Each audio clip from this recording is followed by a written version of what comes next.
What's going on, YouTube? It's your boy, CamATL, and welcome back to another NFL video with your boy.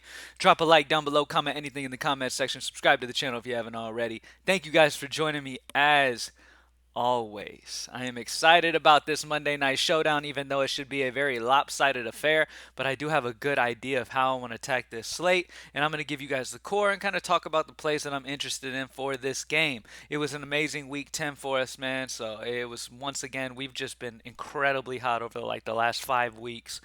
It has been fantastic. We've come at the top of contests like 3 of the last 4 weeks. So it's been really, really good. It's been amazing. And I'm excited to smash this showdown to end week 10 on a high note. All right. So, with that being said, let's get straight to it. So, first and foremost, let's talk game script.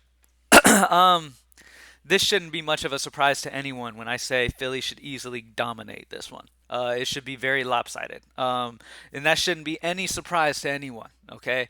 Now, with that being said, I think Philly getting up is obviously going to have a lot to do with Jalen Hurts. So it should be no surprise that Jalen Hurts immediately when I saw this game, I was like, okay, the highest scoring player on this slate 100% is Jalen Hurts. I'm playing Jalen Hurts at captain, and I'm taking whatever I get from him. Um, and I'll find value if wherever I need it to make that happen. Jalen Hurts, he's incredibly expensive at captain, but what he does with his feet and what he can do through the air, it's just his upside is so huge, and on a single game slate like this, you just can't fade Jalen Hurts. Whether you put him in flex or put him at captain, you need to play him, and I recommend you put him at captain because he will be the highest scoring player on this slate.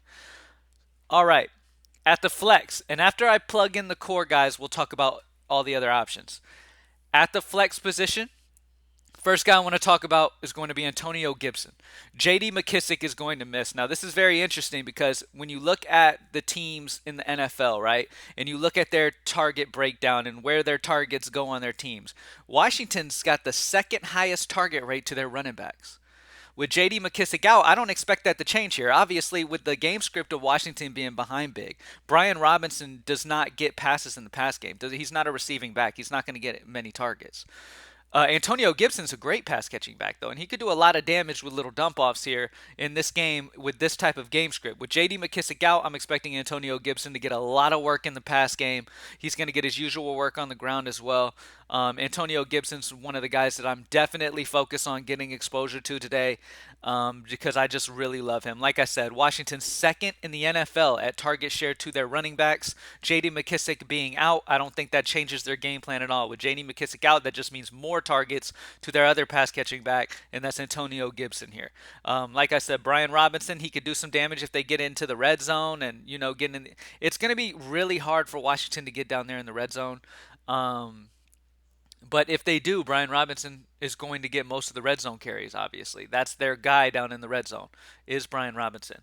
Another guy that is a very good red zone target, that has been a very good red zone target, is Curtis Samuel. Now, you got Dotson coming back, but I'm expecting Dotson to be on a limited snap count. He's not going to come back after, 5 weeks he's missed, something like that, and all of a sudden get a ton of snaps. He's not, plain and simple. So, with that being said, Curtis Samuel, Terry McLaurin, what other guys do we have for Washington's pass game? I'm not interested in much Dotson because of the limited snap share that most likely he's going to get. Really, that's it. I want Antonio Gibson, Curtis Samuel, and Terry McLaurin as my main focus receiving options on this Washington team. Dotson's back, and he was a great red zone target early on in the year, and it's going to be great having him back, sure, but he's going to be limited snaps. Now, a guy that has seen a ton of red zone targets this year and averages the most red zone targets on this Washington team is Curtis Samuel. So, with them already playing from behind, with a lot of targets going to Samuel, Antonio Gibson, McKissick, for them to try to move the ball all they can, we could see a lot of success out of these guys at the end of the game when the game's already out of hand. The defense is probably going to be a little more, laid back, allow big chunk plays and stuff like that to go down. Philly's defense is amazing, and their defense is also in play today. But with this game script, with Washington playing behind, with us knowing that they target their running backs as much as they do, Antonio Gibson's a focal point, and then Curtis Samuel's also he's the highest targeted guy on this team as well. Over the season, he receives the highest target share on this team. J.D. McKissick is right there though. He's had some like non-existent games, but the last couple weeks, J.D. McKissic's really gotten involved heavily. And with them being behind big, I love J.D. McKissic as well, but I'm citing Curtis Samuel because of the price difference here. J.D. McKissic is almost 2,000 more than Curtis Samuel, a little less than 2,000 more than Curtis Samuel. All right, so that's too big of a discount in my opinion for a guy who gets the more red zone targets and has been getting a good amount of targets in this offense. Plain and simple, with them being behind, and you got to expect Philly to pay more attention to McLaurin. Probably Darius Slay shadowing him as well. That's going to open up Curtis Samuel. That's going to open up dump offs to Antonio Gibson, all that good stuff. I still love McLaurin. He's still definitely in play just off the game script and how many targets he's probably going to get. They're going to have to do nothing but throw. I don't see how like they're gonna have to abandon the run probably pretty early. So Brian Robinson Jr. is in my player pool because he's only 5'4", but not a ton here. It's a tough matchup against Philly's defense. Um, the game script is not very good for between the tackles option. You really want pass catching people in this game script, so probably not a ton of Brian Robinson Jr. in this game for me. Um, I would love to pair Jalen Hurts up, or maybe even just get the running attack period for Washington. Maybe Miles Sanders, blah blah blah. But um, I'm not interested in any tight ends. Both teams have done fairly well versus tight ends this season. I am interested in Philly receiving, so I'm interested in AJ Brown. I'm interested in Devontae Smith. Probably once again I side Devontae Smith because of the savings. Because Jalen Hurts is so expensive, it's going to be very hard to get like an AJ Brown, but you can. Eagles defense is in play 100%. Jake Elliott, the kicker at home, is always going to be in play for me at 4-4. Washington's defense is not like a slouch completely. Like they're not horrible. You know what I'm saying? So I definitely like this spot for Washington to possibly stop them in the red zone maybe a few times and get some field goals or whatever. But at 4-4, Jake Elliott could definitely hit value as well. And that's about it, man. I think the game script favors the run game. Jalen Hurts is going to do most of the damage in this game. What I'm predicting is Jalen Hurts does most of the damage in this game. We're probably going to see a lot of carries from Miles Sanders. Taylor Heineke will be playing from behind, airing it out as much as he possibly can against the stout Eagles defense. So he's in play just off the usage, off the game script. Probably going to throw 70% of the time this game. Terry McLaurin's in play just off his usage in this offense. I mean, he's the best receiver on this team. He's gotten crazy target share over the last couple weeks. I believe he got like last week like 30 high 30s% target share. So you could see a lot of targets to McLaurin today. So I do like him. Antonio Gibson's one of my favorite plays, as you can see in the core. Washington targets their running backs, second most in the entire league. J.D. McKissic is out. Expect even more to Antonio Gibson. Devontae Smith is my favorite of the two Philly receivers because you're getting a discount there, and it's incredibly hard to get AJ today. Curtis Samuel, I love at 6'6".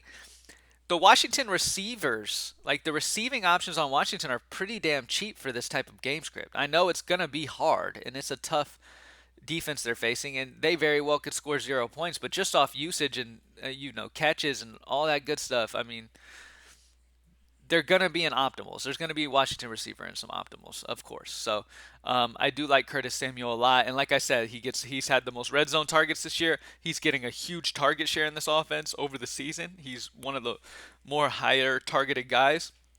J.D. McKissic, I mean Terry McLaurin, Lauren has a chance of being shadowed by Darius Slay. If that happens, that's going to open up more for Curtis Samuel. So I just love that spot.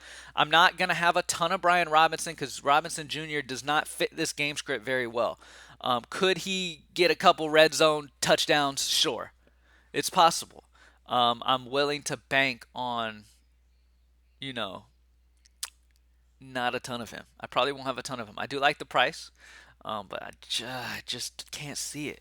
Eagles defense I do like today. I think they're going to be fantastic. They're going to get up big and cause some turnovers, maybe even a pick six. Dotson is back, but he's not in my player pool. He's going to be limited, and both the kickers are options for me as well. I'm not interested in either tight end because both defenses have been fairly solid against tight ends. If I played one, I don't know. Yeah, that's tough. Maybe Logan Thomas because the game script and he's only 2'6". They're going to be behind, going to have to throw a lot. Maybe Logan Thomas. But that's about it, y'all. So, yeah, it's going to be a pretty nasty game. I think Philly wins pretty easily. I think Washington has to throw 70% plus of the time. It's going to be a very pass-heavy script for Washington, so grab the pass catchers. with even with Darius Slay shadowing, it doesn't really matter. It's just all about opportunity in DFS, and if he breaks one or Slay even slips or something simple like that, I mean, you could have a huge game. And J.D. McKissick is the obvious wide receiver for, Terry McLaurin's the obvious wide receiver for Washington. So play the Washington receiver, guys. Play the people getting bumped on Washington. Don't worry too much about the defense. It's just opportunity will be there for Washington throwing the ball a lot. So, really love the core that we're starting with, man. Good luck, everybody, on all your different build types. GreenlightDFS.com, join the squad. If you didn't play with us for week 10, which was a huge mistake once again, don't sleep. You can grab week 11 right now at greenlightdfs.com and get Monday night included in that. You can get tonight's included in your subscription. So, thank you guys for joining me as always, and I'm out. Good luck tonight.